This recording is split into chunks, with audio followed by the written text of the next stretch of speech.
તો વલસાડ નગરપાલિકાની ઘોર બેદરકારી સામે આવી। પાઇપલાઇનમાંથી પીવાનું પાણી રોડ પર વહી રહ્યું છે। સ્ટેડિયમ રોડ પર પીવાના પાણીની નદી વહી પાલિકાનો બેદરકારીથી પીવાના પાણીનો વ્યય થઈ રહ્યો છે। જાવેદ ખાન અમારા સંવાદદાતા જોડાઈ ગયા છે। જે જાવેદ, આ નગરપાલિકાની બેદરકારીથી પીવાના પાણીની વેડફાટ થઈ રહ્યો છે, શું છે અપડેટ? જી આ વલસાડના સ્ટેડિયમ રોડ પરની ઘટના છે, જ્યાં કલ્યાણબાગ ખાતે જે સંપ આવેલા છે, જે પાણીની ટાંકી આવેલી છે, ત્યાં નવી પાઇપલાઇન નાખીને તેનું ટેસ્ટિંગ કરવામાં આવી રહ્યું હતું। તે દરમિયાન જે છે આ પાણીનું જે 1000 લીટર પાણી જે છે એ રસ્તા ઉપર વહી ગયું હતું।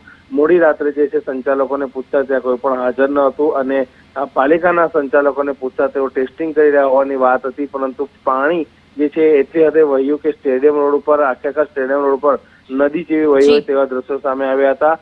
બીજી તરફ કહેવામાં આવ્યું છે કે પાણીની પાઇપલાઇન જે ટેસ્ટિંગ કરવામાં આવતી હોય તો ત્યાં કર્મચારીઓ હાજર રહેતા હોય અને પાણી બંધ કરીને ટેસ્ટિંગ કરવામાં આવે, પરંતુ આ તો પાણીનો જે છે વ્યય થઈ રહ્યો હતો એટલે સીધી પાલિકાની બેદરકારી થઈ હોય એવાનું સીધું દેખાય। જી જાવેદ, આભાર।